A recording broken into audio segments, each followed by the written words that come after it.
अस्सलामुअलैकुम। कोई भी सूट सिलवाना हो तो उसके लिए हमें साइज़ की ज़रूरत पड़ती है, लेकिन सूट का साइज़ लेना तो सिर्फ टेलर ही जानते हैं। आम लोगों को पता नहीं है कि सूट का साइज़ किस तरह लिया जाता है, जिसके लिए बहुत सारे लोग परेशान रहते हैं। बाज़ ख़वातीन के लिए ये ज़्यादातर मसला होता है कि उनको अपना साइज़ लेने का पता नहीं होता, और बाज़ ख़वातीन ऐसी होती हैं जो अपने पहने हुए कपड़े किसी गैर मर्द के पास भेजना पसंद नहीं करती, लेकिन मजबूरी है उनकी, क्योंकि उनको नाप करना नहीं आता, इसलिए मजबूरन उनको कपड़े भेजना पड़ते हैं और वो टेलर उन कपड़ों का साइज़ लेके उनके कपड़े बनाता है। और बाज़ दफ़ा ऐसा भी होता है कि आपका टेलर किसी दूसरे शहर में है और आप किसी और शहर में ट्रांसफ़र हो गई आपकी, या वहाँ शिफ्ट हो गए। आपकी कोशिश होती है कि उसी टेलर से कपड़े बनवाएं, लेकिन आपको साइज़ लिखने में परेशानी आती है, क्योंकि आपको पता नहीं कि किस किस चीज़ का साइज़ किस तरह लेना है। आप अंदाजे से या अपने तरीके से, जो आपकी समझ में होता है, उस तरीके से नाप लिख के भेज देते हैं। टेलर उस नाप पे बना देता है और वो कपड़े आपके नाप पे मुकम्मल नहीं बनते, और इस तरह वो कपड़ा आपका ज़ाया हो जाता है और इस तरह नुकसान होता है। इन सब बातों को मद्देनज़र रखते हुए मैंने सोचा कि एक प्रॉपर वीडियो बना दी जाए, जिसमें कि साइज़ लेने का मुकम्मल तरीका आपको सिखा दिया जाए कि किस चीज़ का किस तरह और कहाँ से नाप लिया जाता है। तो चलें, इस वीडियो में हम आपको सिखाते हैं कि लेडीज़ सूट का साइज़ किस तरह लिया जाता है। तो चलें काउंटर पे, और वहाँ हम आपको सिखाते हैं कि लेडीज़ सूट का साइज़ कैसे लेते हैं। लेकिन काउंटर पे जाने से पहले आपसे रिक्वेस्ट करेंगे कि इस चैनल को सब्सक्राइब कर लें और ये बेल वाला भी बटन दबा दें, ताकि आने वाली हर वीडियो फ़ौरन आपके पास पहुँचे। और वीडियो पसंद आए तो लाइक ज़रूर कीजिएगा। तो चलें चलते हैं, सीखते हैं कि लेडीज़ सूट का साइज़ किस तरह लिया जाता है। जी, तो आज हम सीखेंगे कि लेडीज़ सूट का साइज़ किस तरह लिया जाता है। सबसे पहले आप एक कॉपी और पेन लें और उस पे जिस तरह मैं बताता जाता हूँ उस पे तरतीब वाइज लिखते जाएं, ताकि आपके लिए आसानी हो जाए आइंदा से। तो चलें चलते हैं, इसका साइज़ शुरू करते हैं। सबसे पहले इंची टेप को हमने यहाँ रखना है। ये 1 वाली साइड, यानी 1 वाली साइड जहाँ पे है, ये इधर बिल्कुल गले के साथ रखना है इसको, और यहाँ से नापना है हमने लेंथ। पहले आप लिख लें लंबाई या लेंथ।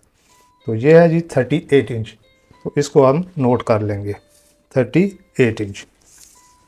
इसके बाद जनाब हमने बाजू नापने हैं। लेंथ जहाँ आपने लिखी है उसके नीचे लिख लें बाजू की लेंथ। तो ये जहाँ पे शोल्डर होता है, शोल्डर के साथ ये जुड़ा होता है, वहाँ से हमने इसको नापना है बाजू को। तो इसकी लेंथ भी देखनी है। तो ये लेंथ है इसकी 23 इंच, यानी 23 इंच। तो ये भी आप बाजू के आगे लिख लीजिए। इसके बाद ये जो होता है आर्म होल, इसको बोलते हैं, कंधा भी बोलते हैं और आर्म होल, ये हमने नापना है। तो ये है जी हमारे पास 9.5 इंच। ये बाजू के आगे ही आप लिख लें 9.5 इंच। इसके बाद हमने ये बाजू की आगे वाली साइड नापनी होती है, इसको बोलते हैं मोरी। मोरी है इसकी जनाब 7.5 इंच। तो इसको भी आपने आगे लिख लेना है। तो ये हो गया हमारा पहले लेंथ, फिर बाजू, फिर आर्म होल, और फिर अब जनाब हम कमीज़ को इस तरह रख लेंगे, यानी कि आपके सामने होनी चाहिए कमीज़ इस तरह से। तो इसके बाद हमने शोल्डर नापना है कमीज़ का। कमीज़ को अच्छी तरह से ऐसे बिठा के इस तरह जनाब, यहाँ से हम इसका शोल्डर नापेंगे, इस सिलाई से लेके इस सिलाई तक। तो शोल्डर है इसका जनाब 14.5 इंच, यानी 14.5। ये भी नोट कर लीजिए। बाजू के नीचे आपने लिखना है शोल्डर 14.5। और इसके बाद जनाब हम नीचे आते हैं। तो नीचे है हमारे पास चेस्ट का साइज़। तो यहाँ से लेके यहाँ तक हमने चेस्ट का साइज़ नापना है। तो ये हमारे पास चेस्ट का साइज़ है जनाब 20.5 इंच।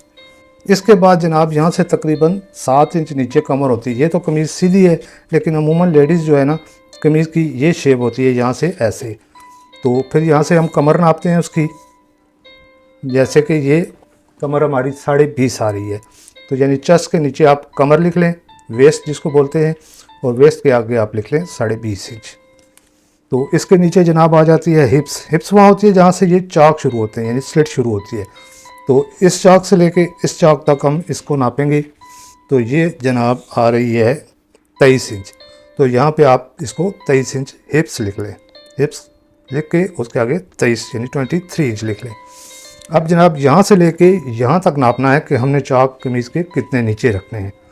तो ये जनाब ऐसे यहाँ से लेके यहाँ तक नापेंगे। तो ये आ रहा है 14.5 इंच, 14.5। इसको लिख लें साइड, यानी कि साइड कमीज़ की 14.5, 14.5। इसके बाद हमने जनाब नापना है इसका दामन। दामन लिख लें जनाब 24.5 इंच। इसके नीचे दामन है और दामन लिखेंगे हम 24.5 इंच। तो ये हमारी कमीज़ का साइज़ पूरा हो गया। एक साइज़ रह गया, वो भी मैं आपको समझा दूँ।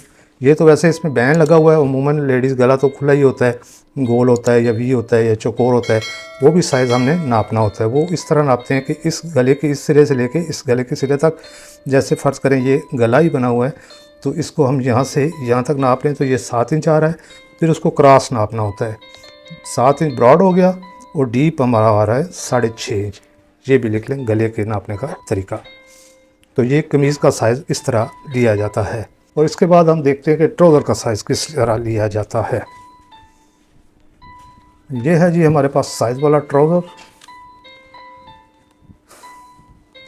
ट्राउज़र को हमने ऐसे रखना है, ये एक साइड होती है इसकी फ्लैट और बैक साइड पे लास्टिक होता है, ये आपको नज़र आ रहा है।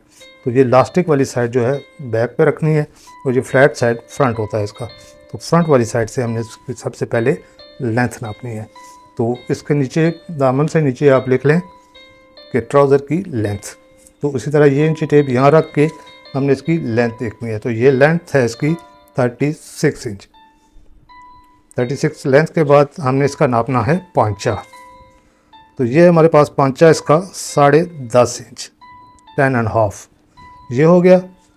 अब हम जो है इस ट्राउज़र को यहाँ से आसन से पकड़ के, ये सिलाई से पकड़ के ऐसे बिछा लेना है। इस तरह बिछाएंगे तो यहाँ पे एक सिलाई आपको नज़र आएगी, जोड़ है जो ट्राउज़र का। तो इस जोड़ से लेके यहाँ ये आसन वाली जो सिलाई है इस तक हमने इसको नापना है कि ये होती है थाई। थाई को नापते हैं तो ये आ रही है 12.5 इंच। तो पांचे से नीचे आप लिख लें थाई 12 इंच। और यहाँ सेंटर में से हम नापेंगे इसका गोडा, घुटना, और ये भी आ रहा है 10 इंच। तो ये भी आप नोट कर लीजिए। और ये जो होता है ये आसन, इसको भी हम नाप लेंगे। आसन इसका आ रहा है 13 इंच। तो ये था ट्राउज़र का साइज़। तो ये आपने देख लिया कि हमने आपको समझा दिया कि लेडीज़ सूट का साइज़ किस तरह लिया जाता है। जी, तो आपने देखा कि लेडीज़ सूट का साइज़ किस तरह लिया जाता है। उम्मीद है कि आपको साइज़ लेने की अच्छी तरह से समझ आ गई होगी। अगर समझ नहीं आई तो 2-3 दफ़ा इस वीडियो को रिवाइंड करके देखें, फिर आपको इंशाल्लाह ज़रूर समझ आ जाएगी। अगर फिर भी समझ ना आए तो कमेंट बॉक्स में लिखिए, इंशाल्लाह मैं आपको दोबारा से गाइड कर दूँगा। तो अब दीजिए इजाज़त, इंशाल्लाह बहुत जल्द फिर मिलेंगे किसी नई वीडियो में। तब तक देखते रहिए हमारा चैनल स्काई टच। अपना और अपने प्यारों का बहुत ख्याल रखिएगा और हमें अपनी दुआओं में याद रखिएगा। अल्लाह हाफिज़।